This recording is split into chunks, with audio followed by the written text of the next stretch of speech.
Hi മകളെ, welcome back to Xylem learning. It's me Shahid Ramzan. 1-2 ദിവസം മുമ്പേ ഞാനൊരു വീഡിയോ ഇട്ടുണ്ടായിരുന്നു അല്ലേ. അപ്പോൾ നമ്മൾ പഠിക്കാനുള്ള ഒരു ആഗ്രഹങ്ങളൊക്കെ കുറഞ്ഞു വരുന്ന സമയമാണെന്നുള്ളത് ഇതുപോലത്തെ മൊമെൻറ്റുകളിലാണ് സൈലം നിങ്ങൾ ഏറ്റവും കൂടുതൽ കൈപിടിച്ച് ഉയർത്താറുള്ളത്. നമ്മൾ എപ്പോഴൊക്കെ ഡൗൺ ആവുന്നോ അപ്പോഴൊക്കെ നിങ്ങളുടെ മുന്നിലേക്ക് മോട്ടിവേറ്റ് ചെയ്തും പുതിയ പ്ലാനുകൾ ഇറക്കിയും ഞങ്ങൾ നിങ്ങളെ കൂട്ടുപിടിക്കാറുണ്ട്. ഇതുപോലെ കൂട്ടുപിടിച്ച ഒരുപാട് വിദ്യാർത്ഥികളാണ്, ആയിരക്കണക്കിന് വിദ്യാർത്ഥികളാണ് കഴിഞ്ഞ പ്രാവശ്യം SSLC ഫുൾ എ പ്ലസ് സൈലത്തിൻ്റെ അസ്ത്ര ബാച്ചിലൂടെ നേടിയത്.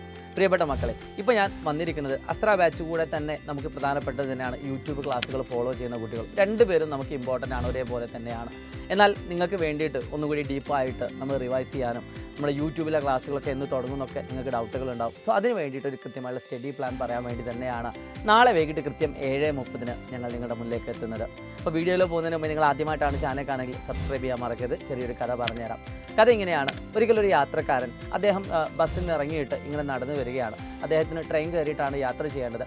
അങ്ങനെ കുറച്ച് മുന്നിലെത്തിയ സമയത്ത് അവിടെ ഒരു ചെരുപ്പ് കുത്തി ഇരിക്കുന്നുണ്ട്. അപ്പോൾ അദ്ദേഹത്തോട് ചോദിച്ചു, ഏട്ടാ എനിക്ക് റെയിൽവേ സ്റ്റേഷനിലേക്ക് എത്ര ദൂരം യാത്ര ചെയ്യാനുണ്ടെന്ന് ചോദിച്ചു. അപ്പം ആ ചെരുപ്പ് കുത്തി ഒന്നും കേൾക്കാത്ത രീതിയിൽ നിൽക്കുകയാണ്.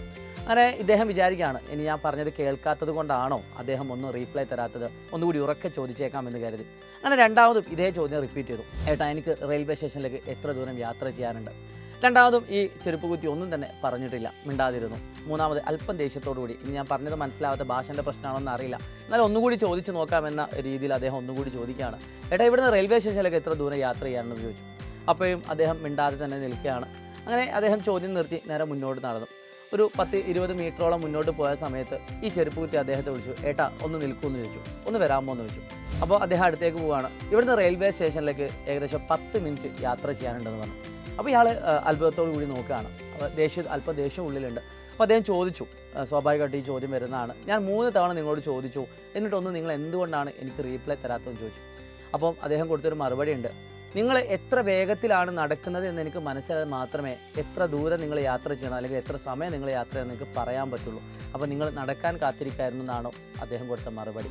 പ്രിയപ്പെട്ട മക്കളെ, ഇത് തന്നെയാണ് നമ്മൾ ഓണം എക്സാമിനെ പറ്റിയും പബ്ലിക് എക്സാമിനെ പറ്റിയും ചിന്തിക്കേണ്ടത്. എത്രത്തോളം വേഗതയിൽ അല്ലെങ്കിൽ എത്രത്തോളം മനോഹരമായിട്ടാണ് നമ്മൾ നടക്കുന്നത് എന്ന് വളരെ ഇമ്പോർട്ടൻ്റ് ആണ്. നമ്മൾ നമ്മുടെ ലക്ഷ്യത്തിലേക്ക് എത്തേണ്ട ദൂരത്തിനനുസരിച്ചാണ് നമ്മുടെ സമയവും നമ്മുടെ മുന്നിലേക്ക് എത്തുന്നത്. നിങ്ങൾ ഓണം എക്സാമിന് വേണ്ടി പ്രിപ്പയർ ചെയ്യുന്ന പല ആളുകളുണ്ടാവും. ഓണം എക്സാമിന് വേണ്ടി ഒരു പക്ഷേ ആദ്യം മുതലേ പഠിച്ച് ഇപ്പോഴും ആ ഫ്ലോ കീപ്പ് ചെയ്യുന്ന കുട്ടികളുണ്ട്. ആദ്യം മുതൽ പഠിച്ചു ഫ്ലോ നഷ്ടപ്പെട്ട് വീണ്ടും പഠിക്കണമെന്ന് ആഗ്രഹിക്കുന്ന മക്കളുണ്ട്. ആദ്യം മുതലേ പഠിച്ച് അവസാനത്തിലേക്ക് പഠിക്കാതെ ടെൻഷനായിട്ട് വരുന്ന കുട്ടികളുണ്ട്. നിങ്ങൾ ഏത് കാറ്റഗറിയാണ് ജസ്റ്റ് ഒന്ന് കമൻറ്റ് ചെയ്യുക. എന്ത് തന്നെയാണെങ്കിലും ഇതിൽപ്പെട്ട ഏത് കുട്ടികളാണെങ്കിലും നിങ്ങളെ ഒരേപോലെ ട്രീറ്റ് ചെയ്യാനാണ് ഞങ്ങൾ വന്നിരിക്കുന്നത്. അതായത് ഈ വരുന്ന ഓണം എക്സാം ഓഗസ്റ്റ് 20 മുതൽ 27 വരെ നടക്കുന്ന ഓണം എക്സാമിൽ ഏറ്റവും കൂടുതൽ മാർക്ക് വാങ്ങി സ്കൂളിലെ ടോപ്പേഴ്സ് ആവാൻ നിങ്ങൾ ആഗ്രഹിക്കുന്നുണ്ടെങ്കിൽ, ഞങ്ങൾ പറയുന്ന രീതിയിൽ നിങ്ങൾ പഠിക്കാൻ തയ്യാറാണെങ്കിൽ വി ആർ റെഡി എന്നുകൂടി നിങ്ങൾ കമൻറ്റ് ബോക്സിൽ രേഖപ്പെടുത്തുക. നാളെ വൈകിട്ട് കൃത്യം 7:30 ഞങ്ങൾ ലോഞ്ചുമായിട്ട് വരുന്നത്. ഓരോ സബ്ജക്റ്റും ഏത് രീതിയിലാണ് പഠിക്കേണ്ടത് എന്ന് കൃത്യമായിട്ട് അവിടെ പറഞ്ഞു തരുന്നതാണ്. So it's me Shahid Ramzan.